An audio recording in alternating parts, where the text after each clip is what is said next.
여러분, 나비 효과라는 말을 아십니까? 네이버나 구글 같은 인터넷 웹사이트의 그 검색창에서 나비 효과를 쳐보면 여기에 대한 설명이 아주 많이 나옵니다. 거기 찾아보니까 이렇게 설명이 되어 있습니다. 미국의 에드워드 노턴 로렌즈라는 사람이 있는데 그는 기상학자였습니다. 이 사람이 기상학자니까 날씨를 많이 관찰하고 또 예측하고 또 예보를 하는 일을 하는데, 예보를 하다 보니까 그 예측이 빗나가는 상황이 많더라는 것입니다. 우리나라 일기예보도 여러분 보게 되면 맞을 때도 있지만 틀리는 경우가 또 많지 않습니까? 그래서 이 사람이 이런 생각을 했다고 합니다. 이 날씨가 예측과 달라지는 것이 혹시 이곳에서 일어난 작은 일이 저쪽에 영향을 주는 것이 아닐까라는 이러한 생각으로 이러한 논문을 쓰게 됩니다. 혹시 브라질에 있는 나비의 날갯짓이 대기에 영향을 주고 시간이 지나 이것이 증폭되어 미국 텍사스에 토네이도를 발생시킬 수도 있는가라는 이러한 질문과 함께 그는 기상 관측 프로그램을 사용하고 있는 중에 무언가 흥미로운 일을 발견하게 됩니다. 그러니까 그 컴퓨터에다가 어떤 수치를 넣어서 계산을 하는데 처음에 넣었던 것과는 다른 어떤 흥미로운 결과가 나타나서 그것을 재확인하기 위해서 다시 계산을 시켜보는 가운데 처음과 완전히 다른 그런 결과가 나와서 그 그래프의 모양이 뒤죽박죽 되어 있었습니다. 그래서 그가 왜 이렇게 계산 결과가 다른가 다시 이렇게 꼼꼼히 하나하나 살펴보니까 그 계산을 하는 도중에 그 숫자 하나를 넣는데 그 숫자가 실수로 소수점 4번째 자리에서 반올림을 해서 넣었던 것 때문에 그 결과가 완전히 다르게 나오게 되었습니다. 그래서 그는 이러한 일을 토대로 하여서 학회에다가 그 일을 발표하게 되어집니다. 그런데 그 학회에서 의도치 않게 그 일을 감명 깊게 들었던 한 명의 기자가 그 사건을 두고 버터플라이 이펙트라고, 나비 효과라고 명명하여 기사를 쓴 것이 전 세계로 퍼지게 되었다는 것입니다. 그러니까 이 나비 효과라는 이 말은 쉽게 말해서 어느 한 곳에 일어난 작은 그 나비의 날갯짓이 지구 반대편 그 먼 곳에 태풍을 일으킬 수도 있다. 즉 초기에 어떤 작은 그 사건의 어떤 변화가 뒤에 일어날 일에 막대한 영향을 미칠 수 있음을 이르는 말로 그렇게 쓰여지게 되었습니다. 그런데 오늘 우리가 읽은 이 본문을 여러분 가만히 살펴보게 되면 마치 나비 효과 같은 그러한 일이 일어나게 됨을 발견할 수가 있습니다. 그곳은 예수님이 십자가를 지시는 그러한 죽음의 현장 가운데 일어난 일이었습니다. 우리 함께 그곳으로 한번 가볼까요? 본문 16절부터 우리 그 내용을 보시게 되면 로마 군인들이 예수님을 브라이도리온이라는 그 뜰 안으로 끌고 갔습니다. 이유는 예수님을 희롱하기 위해서였습니다. 여기 브라이도리온이란 헤롯 궁전의 그 내부에 있었던 로마 총독의 관저를 말하는 곳입니다. 그런데 예수님이 그 브라이도리온에 지금 끌려가셨는데 거기에 끌려가기 전에 예수님은 이미 초죽음 상태였습니다. 그러니까 그 예수님의 십자가 달리시기 그 전의 일들을 한번 살펴보게 되면 예수님은 가룟 유다가 배신하여 잡히시기 전에 제자들과 함께 겟세마네 동산에서 땀방울이 핏방울이 될 만큼 그렇게 힘을 다해 기도하셨습니다. 또 대제사장들과 서기관들과 장로들이 파송한 무리에게 체포되어서 사내들인 공회에서 능욕을 받으셨고, 또 헤롯과 빌라도에게 끌려가 신문 받으시며 밤새 한숨도 주무시지 못했기 때문에 육체적으로 매우 피곤한 그런 상태였습니다. 여기에다가 설상가상, 모진 채찍질을 당한 상태였습니다. 여러분, 그 고대 연구가에 의하면 이 십자가형을 집행하기 전에 이 사형수가 실신할 정도의 아주 심한 그런 채찍질을 가한다고 합니다.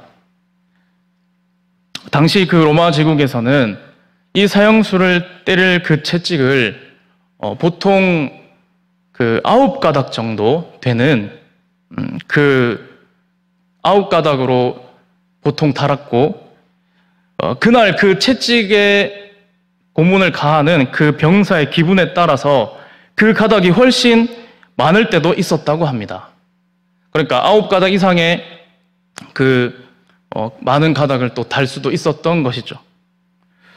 그리고 채찍은 그 가죽을 따서 만들었고, 그 가죽 사이사이에 짐승의 날카로운 뼈 조각이나 쇠 조각 같은 것을 박아 놓았다고 합니다. 그리고 중요한 것은 이 채찍을 쓰기 전에 하루 전에 이 채찍을 물에다가 담가 놓습니다. 그럼 어떻게 될까요? 이 가죽이 물을 먹어가지고 그 무게가 굉장히 무거워집니다. 그래서 이렇게 그 채찍을 한 손으로 이렇게 때릴 수 없을 만큼 굉장히 무거워지는데, 그래서 이 건장한 로마 군인이 그 채찍을 가지고 두 손으로 들고 야구 방망이를 휘두르듯이 온몸을 다해서 내리치게 됩니다. 근데 이 채찍을 가할 때, 채찍질을 그 고문을 할 때 먼저 이 죄수의 그 옷을 다 벗기고 한 50cm 정도 되는 그 돌 기둥에다 손을 묶어 놓습니다. 그리고 그 채찍으로 그 죄수를 내리치게 되면 쫙 한 소리와 함께 그 사형수의 몸에 이 채찍이 휘감기게 되는 것이죠. 그러면 이 채찍을 내리친 다음 당기면 이게 잘 떨어지지 않습니다. 그래서 이 채찍을 온 힘을 다해서 힘껏 당기게 되고, 그러면 온몸의 살점이 다 뜯겨지고 찢겨져 나가게 됩니다. 심한 경우에는 그 척추의 뼈가 다 드러나 보이고, 또 갈비뼈 사이에 그 내장이 드러나 보이는 그런 경우도 있었다고 합니다. 그래서 당시 그 범죄자들 중에서는 채찍형을 당하게 된다라는 말을 들으면 그 말을 듣고 자살하는 사람이 생길 정도로 무서운 그런 형벌이었습니다. 그러니까 우리 예수님은 지금 이 브라이도리온에 끌려가시기 전에 이미 채찍질을 당한 상태였다는 것입니다. 육체적으로 아주 심한 고문을 당하시고, 이제는 정신적인 고문을 이제 당하십니다. 군인들이 예수님께 자색 옷을 입히고, 또 머리에는 가시관을 씌우고, 갈대로 예수님의 머리를 치면서 침을 뱉고 꿇어 엎드려 예수님을 희롱하였습니다. 그 후에 자색 옷을 도로 벗기고 예수님의 옷을 도로 입혀서 이제 십자가에 못 박기 위해 끌고 나가게 됩니다. 당시 그 십자가에 못 박힐 사형수들은 자기가 매달릴 그 십자가를 지고 비아 돌로로사라는 그 길을 걸어가야 했다고 합니다.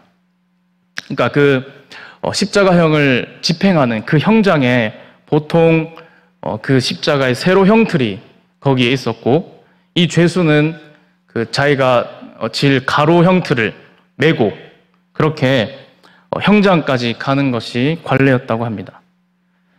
그런데 그 가로 형틀이라고 하더라도 그 무게가 좋기 30-40kg는 되고, 또 나무에 따라 무거운 것은 한 50-60kg 정도 된다고 합니다. 그래서 이 정도의 그 무게를 지금 채찍질을 당한 예수님이 지고 간다는 것은 너무너무 힘든 일이었습니다. 여러분, 이 비아 돌로로사는 그 빌라도의 관저에서 형 집행 장소인 그 골고다 언덕까지 길이가 약 한 1.5km 정도 되고 폭은 2m 정도 되는 좁은 길입니다. 그 길을 예수님은 행진하면서 힘이 없으니까 기력이 다하셔서 많이 쓰러지십니다. 그러면 로마 군인들은 이 안식일 저녁이 되기 전에 이 십자가형을 빨리 마쳐야 되기 때문에 쓰러진 예수님께 또 가차없이 채찍질을 가합니다. 하지만 기력이 쇠할 대로 쇠한 예수님은 일어나시지를 못하셨습니다. 여러분, 그러던 중에 마침 이 로마 군인들의 눈에 띄는 한 사람이 있었습니다. 그는 우리 말씀에 읽은 대로 알렉산더와 루포의 아버지인 구레네 사람 시몬이었습니다. 로마 군인들이 많은 사람들 중에서 그 시몬을 붙잡아 십자가를 지고 가게 한 것을 보면 그가 키도 크고 또 덩치도 좋고 아주 건장했던 것으로 보여집니다. 여러분, 이 시몬은 구레네 출신이라고 하는데 이 구레네는 북아프리카 북부의 지금의 리비아 그쪽입니다. 그래서 이 시몬의 그 정체에 대해서 이 사람이 뭐 흑인이다라는 그런 학자들도 있고 아니다라는 그런 말도 있는데, 여기서 뭐 분명한 것은 이 구레네 사람 시몬의 그 이름이 시몬인 것으로 보아 유대교로 개종한 그런 이방인으로 보여진다는 것입니다. 그러니까 여러분, 이때가 6월절 명절 기간이었기 때문에 그는 6월절을 지키러 그 멀고 먼 그 리비아 아프리카 그 북부에서부터 지금 예루살렘까지 왔던 그 순례객으로 볼 수 있습니다. 그러니까 이 시몬은 지금 6월절을 지키러 왔다가 갑자기 난데없이 봉변을 당한 것입니다. 하필이면 이 십자가형을 당하는 그 사형수의 행렬이 있는 곳을 우리 말씀에 보면 지나가는 데라고 되어 있습니다. 그러니까 그곳을 지나갔던 것이죠. 구경했던 것도 아니라 지나가고 있는데 그 군인들에게 딱 걸렸습니다. 21절 말씀에 보니까 억지로 같이 가게 했습니다. 그러니까 이 시몬은 그 예수님의 십자가 지는 것을 원했을까요? 원치 않았던 것입니다.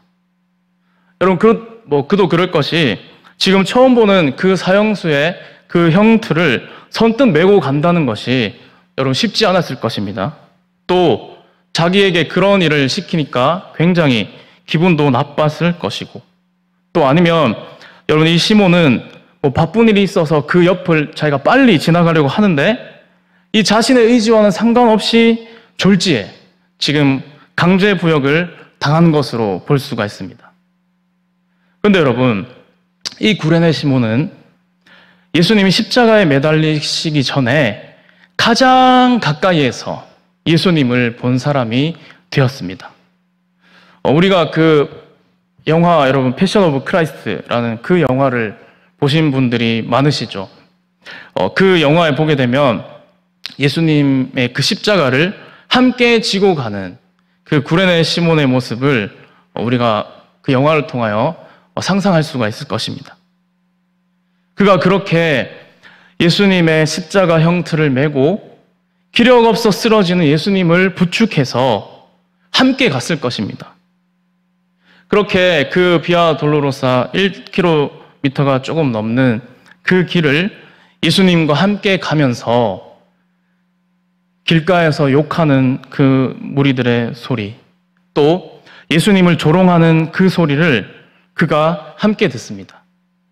여러분, 어쩌면 예수님께 누군가가 돌을 던졌는데 그 돌을 이 구레네 사람 시몬이 맞기도 하고, 또 예수님께 뱉은 침이 이 시몬의 얼굴에 여러분 묻었을지도 모릅니다.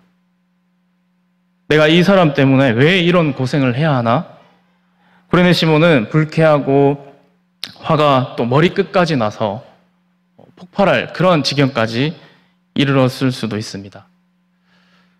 그러나 그러한 멸시와 모욕과 조롱을 다 받으시고 온몸에 채찍질을 당하여 이 온몸에서 물과 피가 쏟아나오는 그러한 상황 가운데서도 우리 예수님은 아무 말씀 없으셨고 묵묵히 골고다 언덕으로 가셨습니다.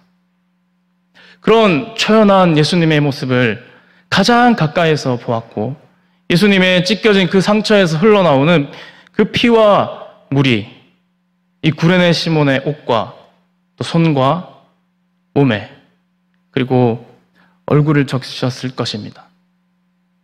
지금 자신의 옆에 함께 가는 그분이, 자신과 함께하는 그분이 이 세상 죄를 대신 지시고 가는 그 어린 양의 모습이었다는 것을 여러분, 이 시몬은 알았을까요? 아마 이 당시에는 몰랐을 것입니다. 그러니 그가 억지로 십자가를 지는 것을 싫어했을 것입니다. 그러나 여러분, 이 구레네 시몬은 예수님과 그 길을, 불과 1.5km 정도 되는 그 짧은 길을 그는 함께 갔고 골고다 언덕에 도착해서는 이 예수님이 십자가에서 매달리시는 그 6시간 동안을 지켜보았을 것입니다. 갑자기 6시에서 9시까지, 그러니까 그 정오 12시 그 시간에 온 땅에 어둠이 3시간 동안 캄캄한 어둠이 임했습니다.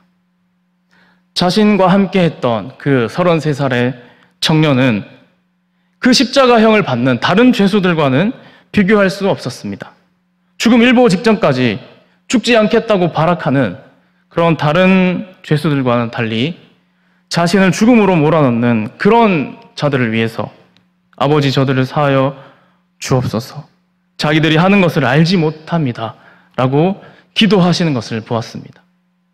또 예수님의 그 십자가형을 집행하였던 로마 군대 백부장, 그는 예수님의 그 죽으시는 모습을 다 지켜보고 처음부터 끝까지 그 모든 것을 다 보고 이 사람은 진실로 하나님의 아들이었도다 라고 고백하는 그 현장에도 이 구레네 시몬은 함께 하였습니다.